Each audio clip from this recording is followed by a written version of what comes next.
Welcome to the Powerful Ladies podcast. I'm Kara Duffy, and today's guest is Dr. Korie Leigh, certified child life specialist, Thanatologist, and nationally recognized expert in childhood bereavement, pediatric palliative care, and trauma-informed support.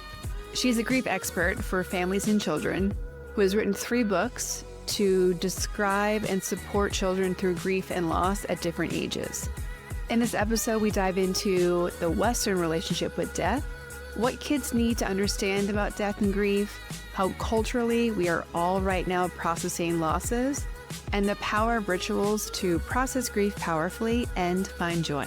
I am including a trigger warning in this episode because we are discussing death, the loss of children, the loss of parents and family members, as well as childhood sickness. And I want you to know that this episode is much more educational and logical than story time and emotional oriented. I really enjoyed this conversation, and it gave me so many tools to use in everyday life. I hope you enjoy it as well.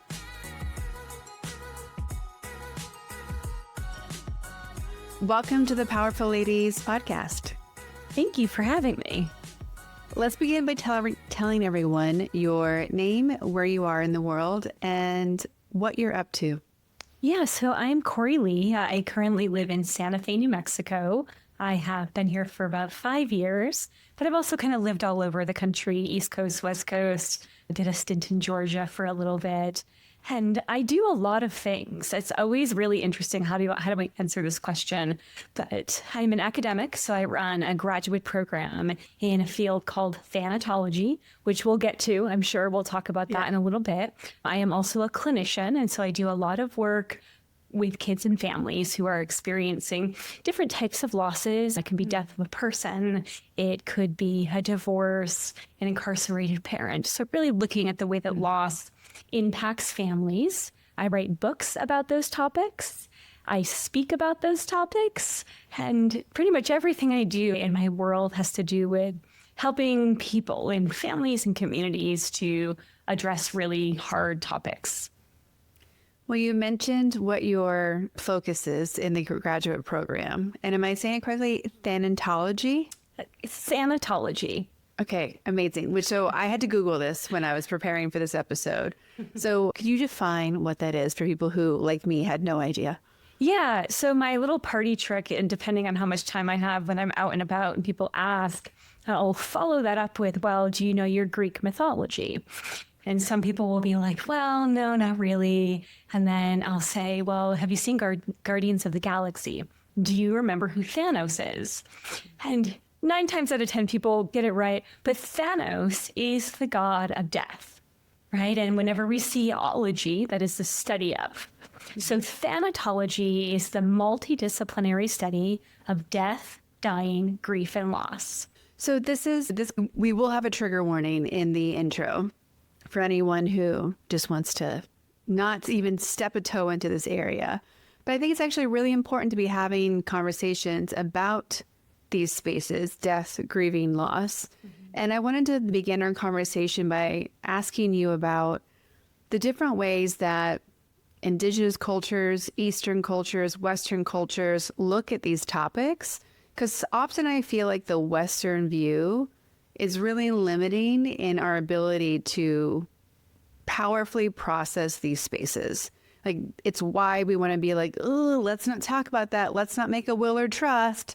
Let's not make a plan. And you're like, no, like it's an inevitable process of life. So why do we make it a scary thing that we don't talk about?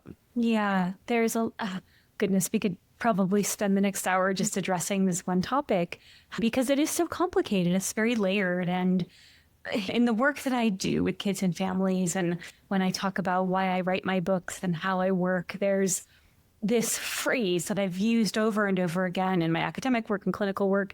And it's essentially, when something remains nameless and shapeless, it has power over you. But when you can name it and become the narrator of this story, you have power over it.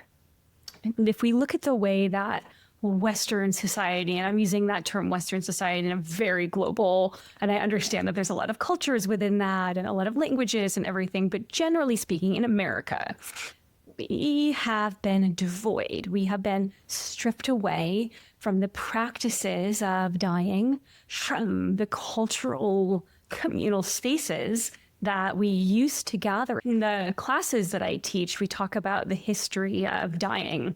And in America, we used to have something called a wake. It wasn't just something that folks in Catholicism did. And a wake, meaning wake, meant that a person stayed awake with the deceased for a period of anywhere from 24 to 72 hours, mostly in the home. And a lot of homes had like a parlor with windows. And so there would be a viewing. People would come to your home. They would bring food. They would help look after the kids. And they would sit with you, with the deceased person, as a way of remembering, as a way of collectively grieving. A Christian kind of equivalent to sitting Shiva. Exactly. Yeah. In every culture around the world, there are customs like this, right? And oftentimes religion will help give us a little bit of a guidebook, or culture will give us a bit of a guidebook. What do you wear? What do you eat? What do you say? What do you don't say? And for a lot of people, particularly when I was talking with a journalist recently about the differences in generations and how millennials are one of the first generations to be this separated from death. There are colleagues and friends of mine in our mid-40s who have yet to have someone close to them die. Their grandparents are still alive. They haven't had a close friend die. Their parents are still alive, right? And so when we think about the intersection of the way that people used to live, very close to death, and it might feel like a bit of a brain teaser that the closer you are to death, the less scary it becomes, right? Kind of going back to that concept, if we can name it and talk about it, if we can, in the work I do, give color and texture and play about it, it can help take the scariness away from it. And so we could continue to talk about this for a very long time, but that's a little bit of my perspective on how, from an American perspective, we've really come a long way from being able to acknowledge and talk about these topics. Well, and there's so many other layers of like the participation in religion and not, like where it's focusing now versus maybe where it used to. I even know for myself, I lived in Europe for a couple of years. And when I did, I moved to Europe and I had 2 grandparents and I came back and I had none left. And I was only able to go to the funeral for one. And I realized I was surprised in my adulthood even that I was missing a closure component. One felt complete, one felt real. I saw the casket, I saw the burial. It was very complete feeling. It's the only other word I can think of. The other one was like this mythical idea of like, yeah, she's gone, but is she coming back? Where's she going? And this is me as an adult processing this. I can only imagine how this happens for children when they're not included in that process, when we so often probably want to protect them from it instead. Yeah, absolutely. And you're speaking to really important principles here, not just when talking with children about death, but death in general, and being able to process it and to take that understanding that a death has happened and let that lead the way that we grieve. We have come a really long way from stage theory, the concept that there are stages and you start in one place and you end in one place. And there's a predominant model called the tasks of grieving, which it is very task-based. It requires work. It takes this idea of grief as this passive thing that just happens to you and you just have to give it time. Kind of turns it on its head and it says like, well, grief is a very active cognitive process that we have to engage with. And the first task is to accept the reality of the loss. And for adults, that might also require being able to talk about it with people, reminiscing on the person's life and asking those hard questions. And for children, a part of accepting the reality of the loss is understanding that a loss has happened. And so for young children, especially, using direct, concrete, appropriate language about what it means for someone to die is really important. For the adults in that child's life, it might feel like a scary conversation because of the relationship that we have to that word death, and current loss will bring us back to past losses, and it'll bring up a lot of stuff. But for children, especially their first death experience, it's really important that we can help scaffold that experience so that it isn't something scary, that it is something that they can understand, and that we can help build resilience and tools, because other hard things are going to happen in a child's life. And so this can be the first of many experiences that children can understand that they can get through hard things. I often ask guests, if we go back to when they were 8 years old, would you have imagined that this is the area of study you're in? Would you imagine this is your life today? So I'll start by asking you that question, and then I have a follow-up based on your expertise. But yeah, would 8-year-old you imagine that this is your life today? Yes. and I say yes for a few reasons. People ask me often, how did you get into this work? Or was there a pivotal loss that happened in your childhood? And it wasn't a singular event. It was a lot of very quiet moments that happened from the time I was born until the time that I entered college. And when I was 7 or 8 years old, I can go back into like the pile of papers that my parents have. And there's a little journal entry. And it says, when I grow up, I'm going to work in the hospital with sick kids. Now, for myself, I wasn't a sick kid. I didn't have a sibling or any family member who was hospitalized often. I just knew at that young age that I wanted to help people, that I wanted to help sick people, and that I wanted to use music and art to do that.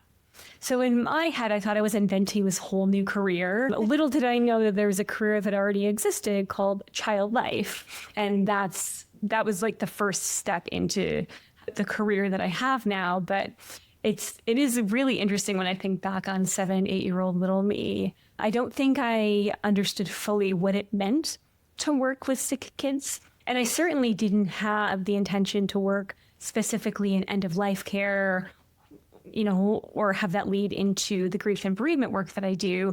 But I think that's just a natural byproduct of the work that I was doing. So my follow-up question about this kind of timeline, I choose 8-year-old because to me, it's always been the point when you're able to have your one foot in each world, one foot in the anything is possible world, and one foot in the I can do adult things world. You can make your own breakfast. Depending on when you grew up, you're allowed to leave the house and go somewhere yourself.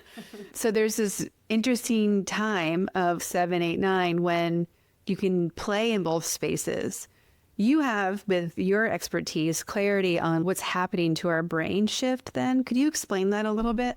Yeah, and those early school year ages, 7, 8, 9, are quite remarkable. I mean, from a child development perspective, every stage is remarkable. It's wild to see children be able to understand a concept for the first time and then revisit that concept once they're a little older. And so when kids are in the preschool years, from a child development perspective, we call that pre-operational thought. But in kind of normal everyday speak, it's magical thinking. It's this world and way of understanding the world around them that is filled with mystery and magic. If their perspective, if they are doing something, it isn't that they're egocentric and they're narcissistic and they can't understand someone else. It's that their world is what they see and what they experience.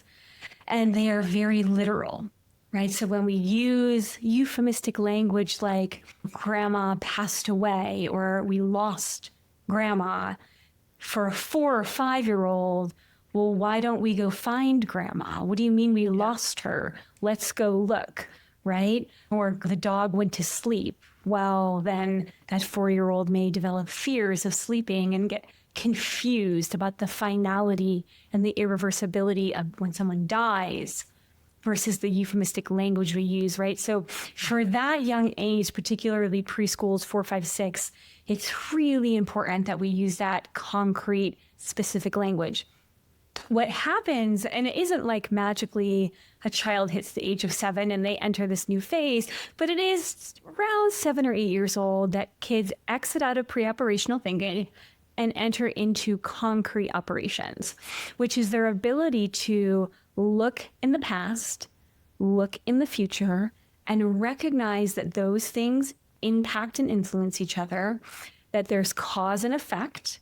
So they're able to think a little bit more abstractly about things. They're able to also recognize the social cues. So this is where a lot of kids are going to start noticing differences.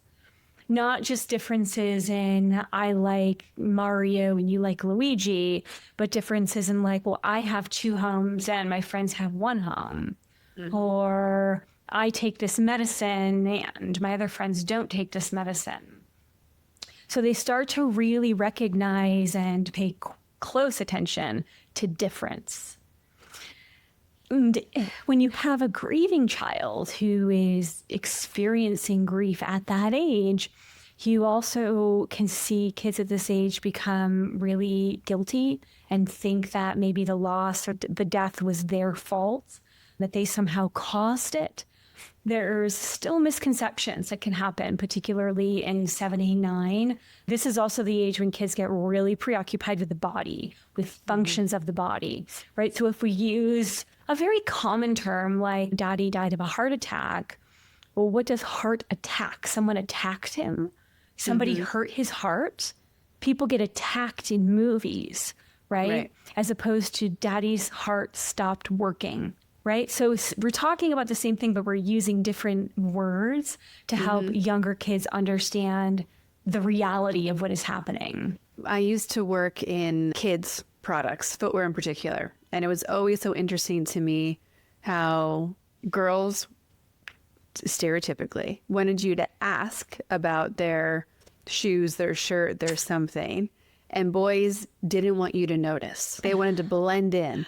And it was such an interesting concept. But as you're talking about what starts happening with these differences and the noticing, what we saw at the time in the early 2000s of this gender split of don't notice I'm different and then please notice I'm different was really interesting in product creation. Yes. And then also to take it a step further, once they become 10, 11, 12, 13, please notice I'm different, but not too different.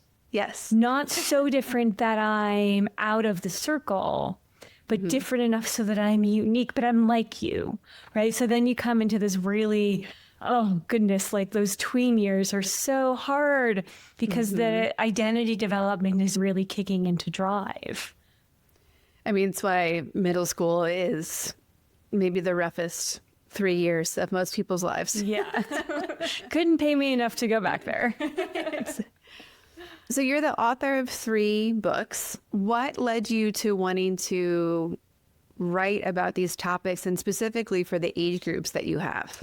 Yeah, so these books came directly out of my clinical work. And to pull it apart a little bit, so I was working with grieving kids, with children that had medical complex conditions. I worked in pediatric palliative and hospice care, and would oftentimes use bibliotherapy. And that is the therapeutic use of books to help children develop new coping skills, help them see their story in someone else's story, and help them emotionally process what's going on with them. And at the time, this was in the early 2000s, mid 2000s, I started to make a collection of these books. And I noticed that my collection was very small.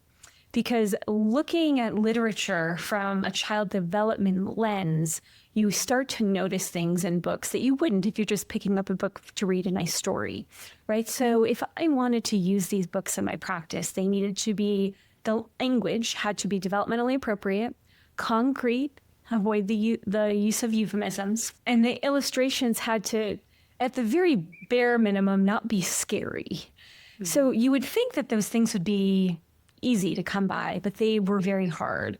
So eventually what I started thinking about is, gosh, like I should write my own book. And I thought about it for several years, 4 or 5 years. And then I experienced my own loss. And at about like the 1-year mark of my grief, I sat down at the kitchen table. This was at the height of COVID. So everyone was social distance, locked inside their houses. I had a lot of time on my hands. And I wrote what became the first book, What Does Grief Feel Like? And the intention of all of my books is to be a resource and a tool for families to use in the home, but also so that clinicians could use it, so that school teachers and counselors and anybody that had a child in their life could use this as an opening. Oftentimes parents will come to me and ask, how do I start the conversation? What do I say? How do I answer their questions? And so in the first book that I wrote, there are questions embedded throughout the pages so that parents don't have to find the questions. They're very specific to what's happening in the story. And the other thing about my first book is at the time, there were no books about grief. There were books about death, and there were books in a very broad view about coping when someone died, but nothing that described what it is, used its name, talked about all the different ways it shows up, not just what we feel, but in our bodies too. So that opened the door, opened the floodgates for the next two books to come out.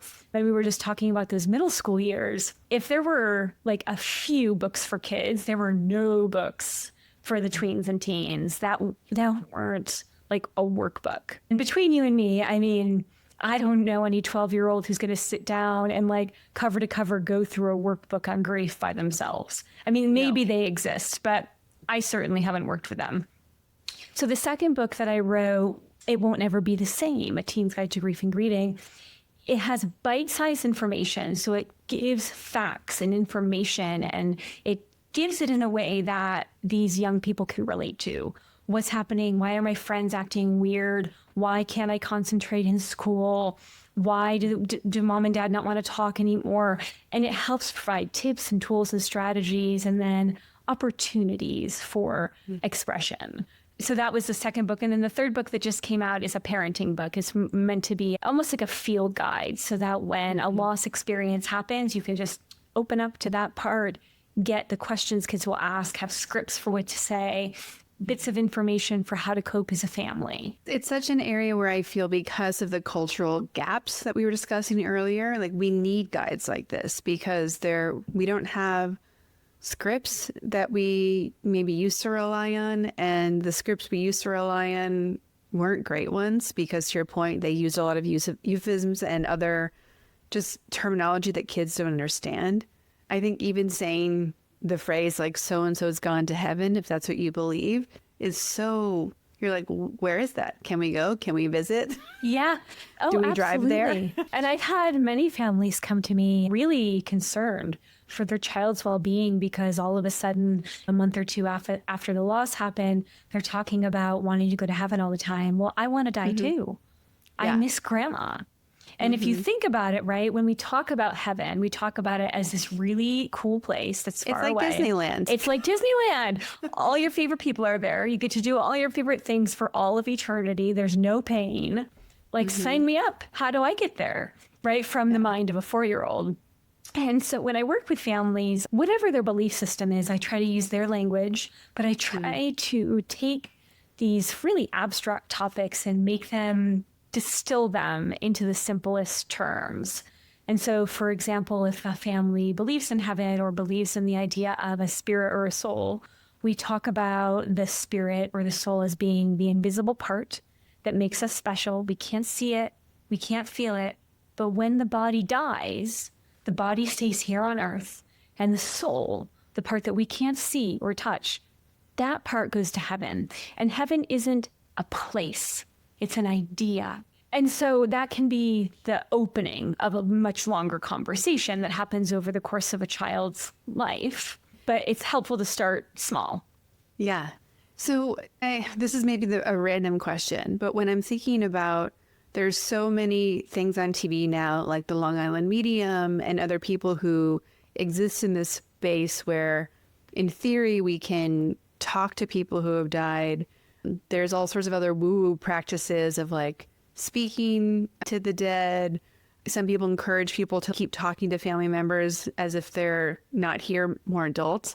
How do those concepts impact kids? I would imagine it makes it much more confusing than not having them.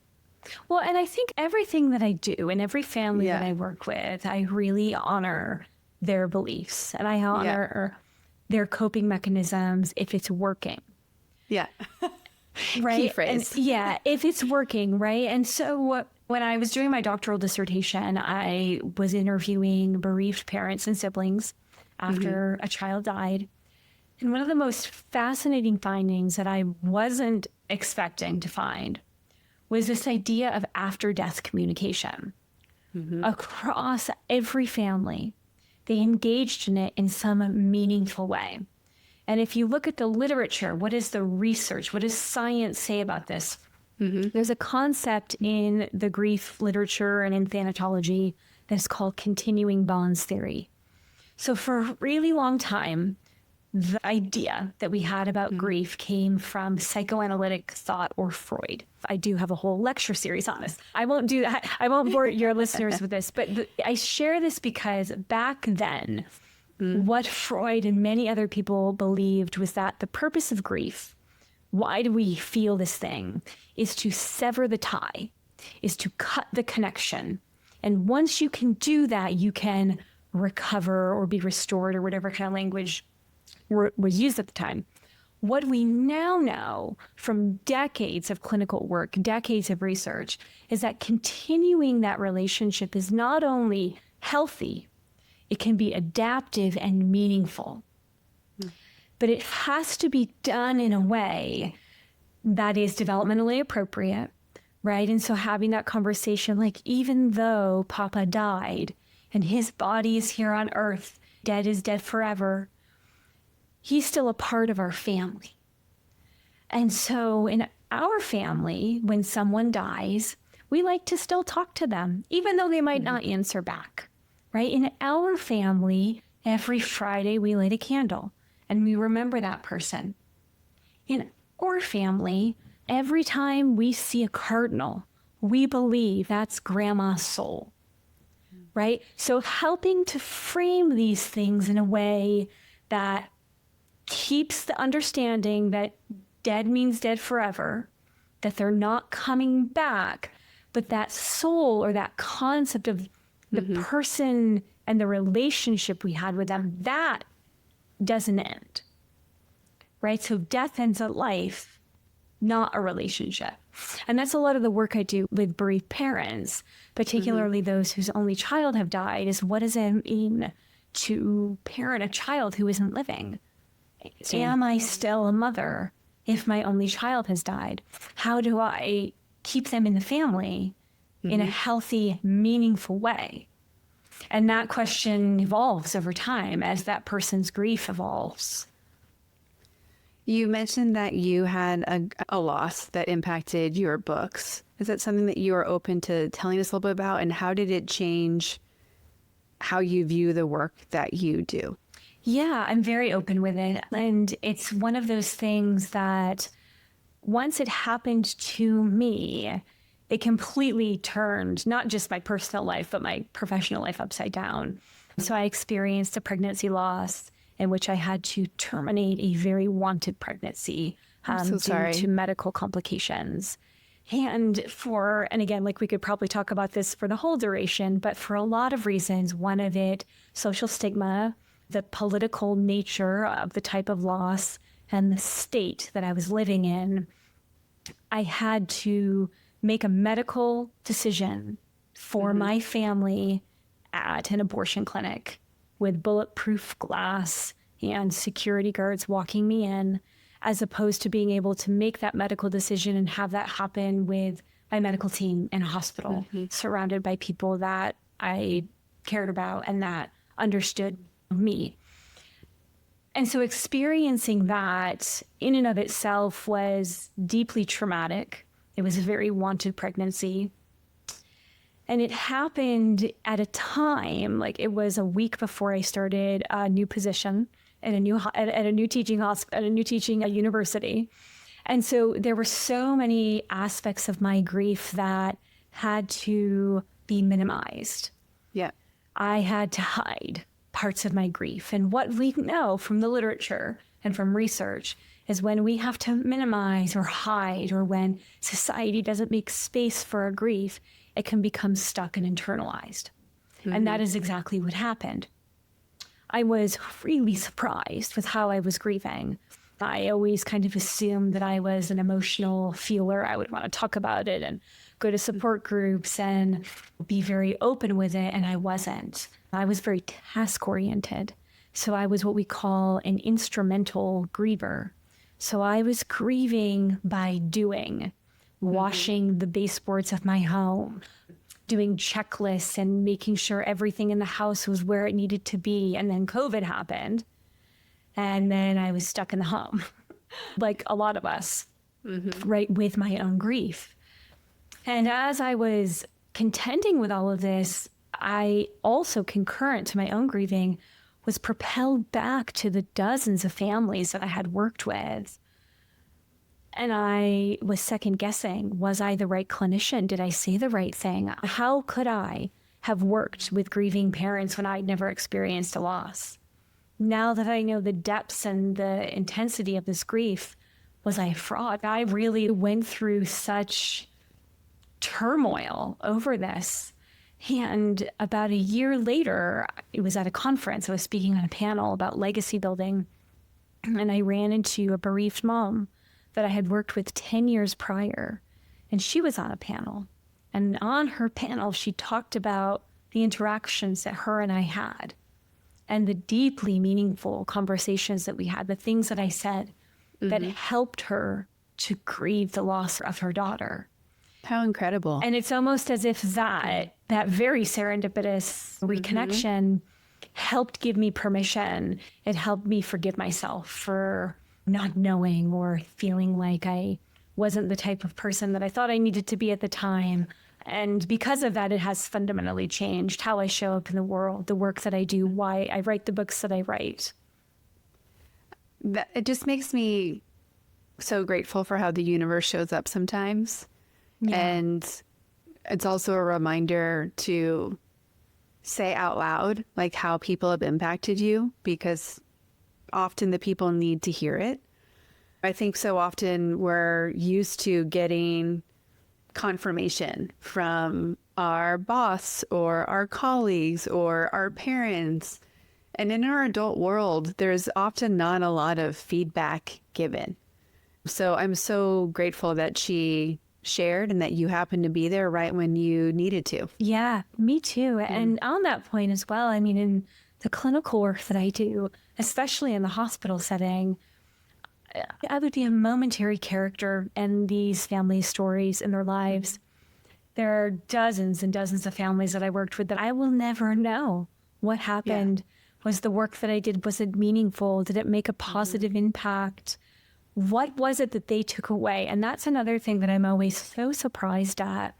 I was reflecting on one of the first private practice clients that I started working with several years ago. I worked with this little girl for about 2 years. Her father was on hospice. He was dying of a brain tumor. And I started working with her while he was alive on hospice and after he died and into her grief. And there was one session that she asked for puffy paints because she wanted to make a little coping kit with a canvas bag. And she had a really specific image in her head of what she wanted to make. Well, puffy paints are puffy. They're messy. They're not exact. And so as soon as she started to use them, they got everywhere. And she became very dysregulated. She was hyperventilating and crying and screaming. And like, this isn't what I want. This isn't working. This is not right. I sat with her through it and I validated her frustration. I didn't try and fix anything, didn't try to clean things up and offer anything else. I just sat with her. A year later, when we were finishing our work together, I asked her to talk about what were your favorite times that you and I had together? What were the favorite activities?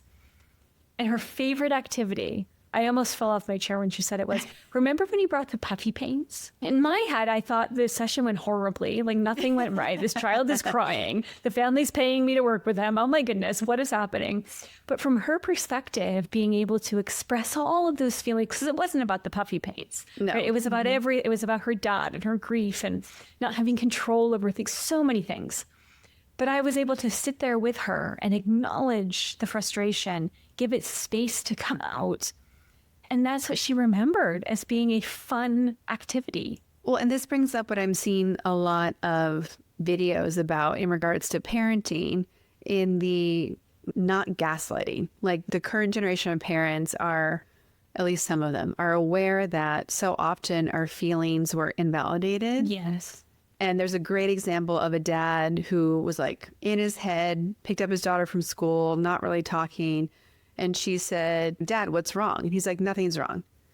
And then 5 minutes later, he caught himself and he's like, "Whoa, her intuition was right." And I just totally canceled it out.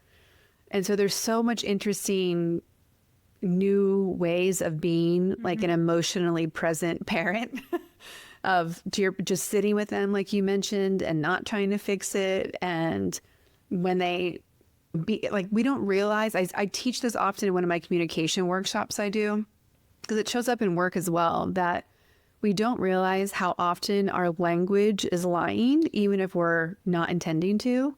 And even just how often people say, "It's okay." Anytime you say that out loud, it's not.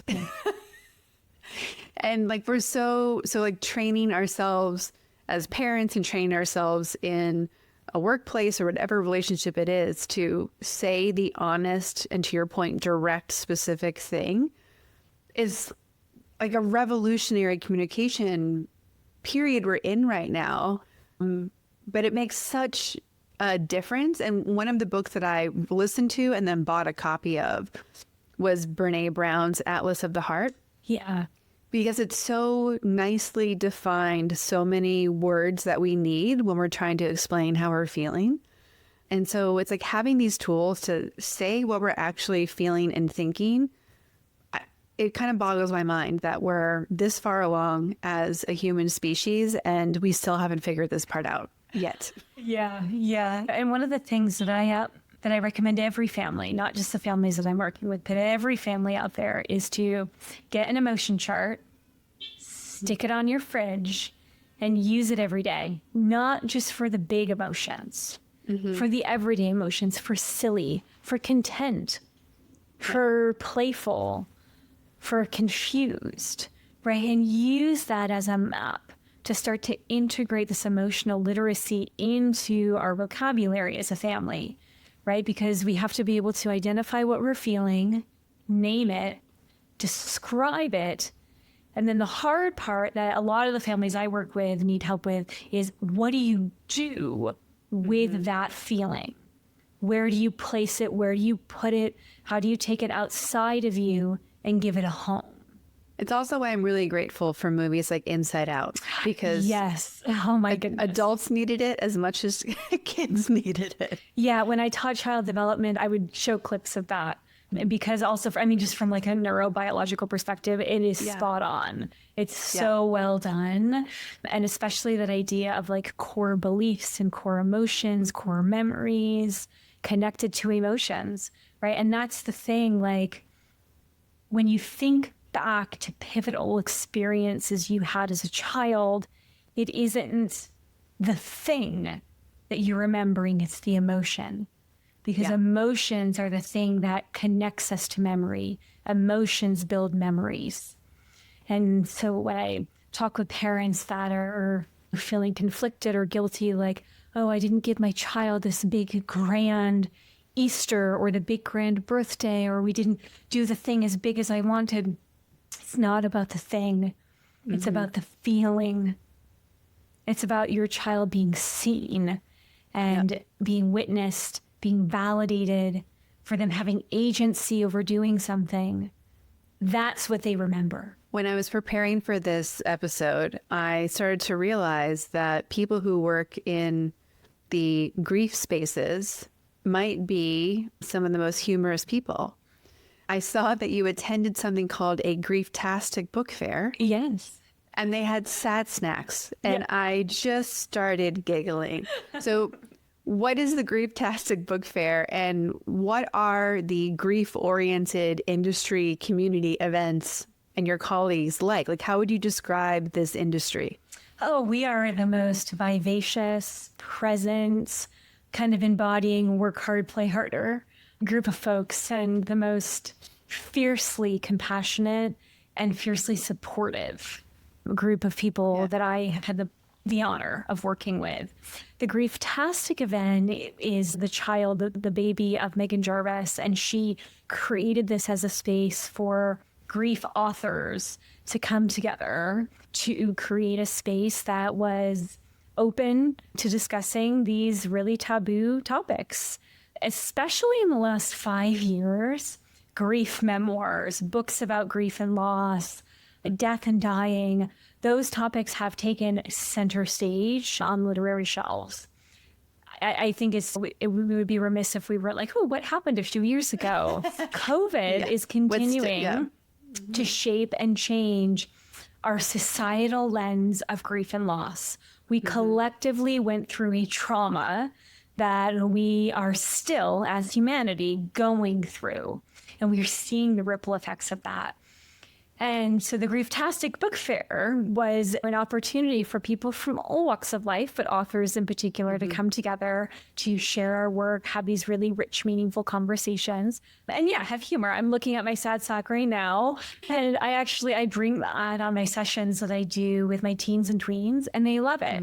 They love being able to talk openly about death and loss, not sugarcoat it, not silver lining it, but being real and authentic about it.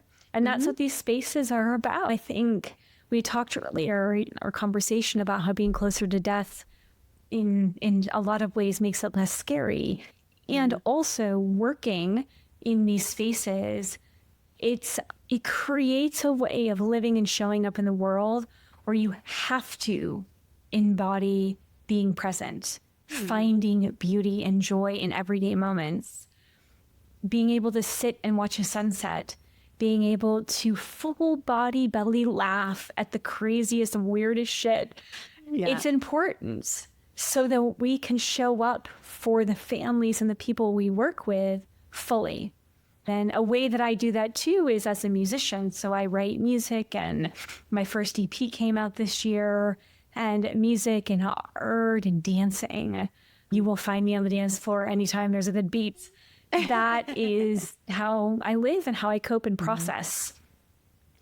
So we had Sasha Sagan on the podcast a while ago, the daughter of Carl Sagan, and she grew up in a non-religious home because of her father being embedded in science. But she wrote a book about why we need rituals as humanity.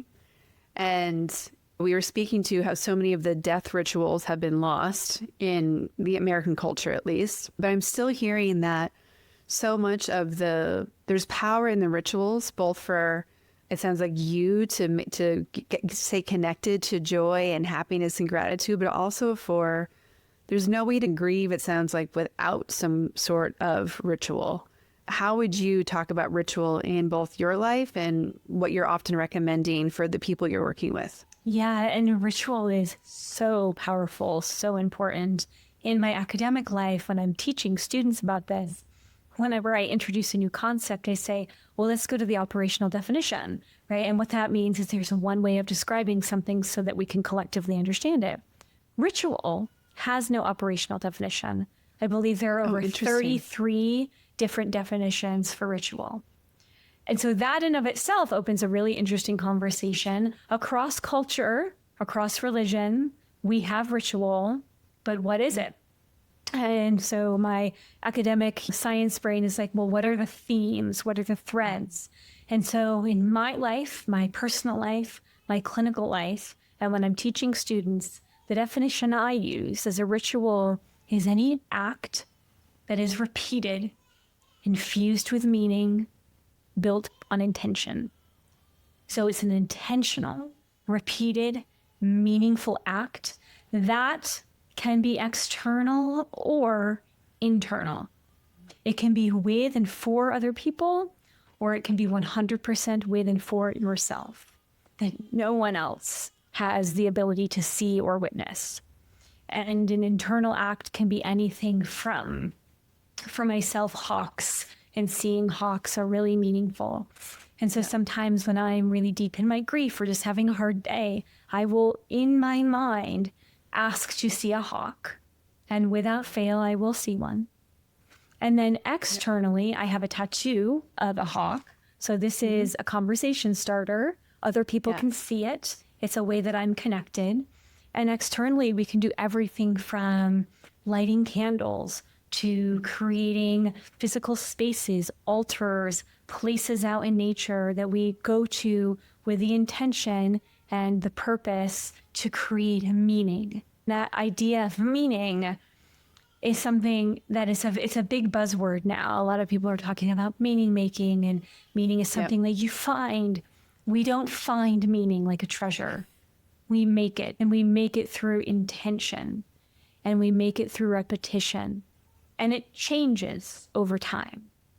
And I think that distinction is really important, because when we're intentionally making meaning that adds value to us, there's all the subconscious meanings or unintentional meanings that we make that we often have to strip back when we're talking to our therapists as well. So one of the things, a recently new parent, you can maybe hear her in the other room with the nanny, but I've been really having to sit and think, I'm like, what does it look like to design an intentional life as a family now? Because I know what lights me up. I know what I find joy in, but like, how are we being intentional about those moments? And it was so funny. I had a situation where I was like, they were talking about, I was watching different moms doing different things on social media. And this mom's like, we bake every Sunday. I'm like, am I a baking mom? And then there's like someone else who's like, we're doing these crafts every Friday night. I'm like, am I a crafting mom? And I really felt, I'm also reading so many children's books right now that like I'm thinking in this very simplistic rhythmic sense where I'm like, there needs to be this book for parents where you're like, what type of parent am I? And like, not that we can't be multiple things, but really the selective process of, am I a 90s butter mom? Am I a this? Like, we don't know yet. Yeah. And so it's interesting to kind of see how that all shows up. What you're talking about too is this sense of identity and how identity shifts at pivotal moments. And just like when a big loss happens, that fundamentally fractures our sense of self. And making meaning is interconnected with rebuilding a sense of self. And so even if it is a positive, beautiful, meaningful growth experience, who you were before being a mother is not the same as who you are now. There are parts of you that will always be you. But at your core, you're shifting, you're moving all those parts around. And that's a part of rebuilding the self, building meaning, creating meaning with intention. And like, yeah, maybe you are going to be a crafty mom for a week. And then you're going to be a cooking mom for a week. And then you're going to be an adventure mom for a week. Right? So like trying on these different parts, keeping what works, shutting what doesn't, without, and this is the hard part too, without comparing or feeling guilty for not being whoever it is that we think that we need to be. Yeah, like accepting when the clothes don't fit and being like, those aren't my clothes. Yeah. In my business coaching practice, we are often doing similar exercises of, have you tried on different things lately? I'm such a believer that life is a bunch of projects. And if we are truly in a product prototyping way of living, one, we're allowed to fail, which is such a nice relief. But also we're allowed to try things and not, to your point, adopt them. We don't need to complete them. Yeah. We don't need to launch them. There's this element. Okay. You just reminded me. So when I turned 40, I jokingly told all of my friends and family, like, this is my year of no fucks. I have no fucks to give. No, like I have nothing to prove to anyone, and I'm going to try all the things that I haven't tried. And that is the name of my EP, Try the Things You Haven't Tried. And so I took a welding class. I learned how to TIG weld. Am I ever going to do that again? I don't know, but I know how to, right? I'm going to do a metal smithing class. Why? Because I want to, right? So that idea of, and also this trying new things on is also connected to the sense of playfulness, right? And how play is an inherent right of every person, regardless of age. But societally, right, we're stripped away from believing that we can't play as adults. We have to. Yeah. And that's another part of how the work that I've done has changed how I show up in the world. I have to play. And my play looks different all the time, but it's required. Yeah. Without having to share your opinions if you don't want to, how has the work you've done shifted how you did it, like either reinforce or change how you feel about like politics and how we should take care of each other? I mean, if anything, it's deepened my resolve and my belief and my fire for the importance of community-based work. The world around us is burning down. And a lot of people feel so helpless. Yes. Understandably. What do you do when there is a war and people suffering and people being deported inhumanely? What do? You show up in your home and in your community. That's what you do. And it doesn't require money. It requires presence and a commitment to understanding that you can make change with one person, with a single person. And that person could be you. That person could be your child. That person could be a neighbor. But showing up and trying to make a difference every day is what I try to do. There was a book I read a while ago when I was still in corporate life, and it gave you the challenge of how can you wake up every day and ask who you can serve or help? Yeah. And so my team and I took it on for 30 days, and it was radical and how it changed how we were operating, because you spend the whole day looking for the person you're going to help. Yeah. There was a period of time I also had that kind of internal ritual where I would ask in the shower, I would say, please put the people that need my presence or need me in my life today. Let them show up. Yeah. And I would see someone in a coffee shop, on the street, someone would walk into my office, make a phone call. And being able to show up in those micro ways have ripple effects. Yeah. And I think that you mentioned it briefly before, but as a collective, we're dealing with a lot of deaths that many of us in the millennial generation in particular never thought we'd have to deal with. We're dealing with the potential death of democracy. We're dealing with the death of like middle class, the American dream, what America is in the global positioning. Like there's so many things that we thought we could rely on that just don't anymore. And so it doesn't surprise me that there's such a huge Gen Z movement into Catholicism, who would have guessed that 20 years ago? There's this huge moment into all of us asking ourselves, to your points before, of what are we doing to be good villagers? Because we know that we have to come back to the village kind of space.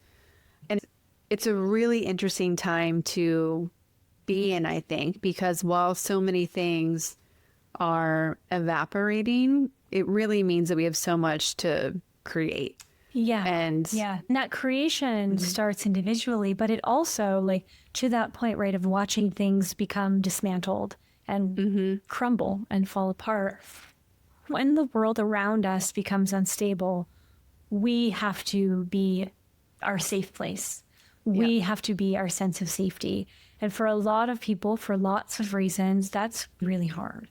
And so having somebody else in their life, maybe you can be that person, right? You can be and help them create that sense of self and that sense of safety from a communal space. And when we're talking about ritual, right, like religion gives us scripts.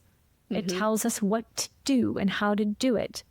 And when there is instability, people want consistency. Yeah. They want to know what to do, when to do it, how to do it. Maybe not why even, but just what and when and where. And that consistency and that routine helps to create stability within us. Well, this has been such a fascinating conversation. We could probably talk for hours about any of these topics. For everybody who wants to work with you, have you come speak, get your books, get your music, where can they do and find all of those things? Yeah, so my website is KorieLeighPhD.com. So that's where it's a repository for everything that I do. I am on social media, so you can follow me at Dr. Korie Leigh, and you can reach out either of those two ways. I'm actually going to Italy in May to be a keynote speaker at a conference there, and I've been doing a lot more speaking engagements for organizations, nonprofits, hospital systems, school systems. And so if that's something that folks are interested in, you can reach out. And my books are sold anywhere books are sold. You can get it on Amazon, Barnes & Noble. My preference is go to your local indie bookstore and ask them to order copies and carry my titles. I publish with Free Spirit Publications. And so if your listeners work for a nonprofit, school district, hospital, and want to order in bulk, we offer a very deep discount and can personalize and do the whole bulk thing for kind of big number sales. So if folks are interested in that, you can also just reach out at my website or just DM me on Instagram. Thank you so much for the work that you do in the space that you hold and for allowing people to remember that these topics can be deepening and enriching and safe and not what Western society has determined they are in the past couple of years. But really, thank you for the work you're doing. It means so much. And thank you for being a guest to myself and the Powerful Ladies. And thank you for holding space for this and having these conversations. And I hope that this was helpful for your listeners today.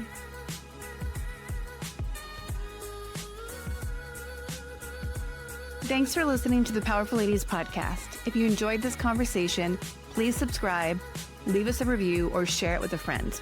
Head to thepowerfulladies.com. where you can find all the links to connect with today's guest, show notes, discover episodes, enjoy bonus content, and more.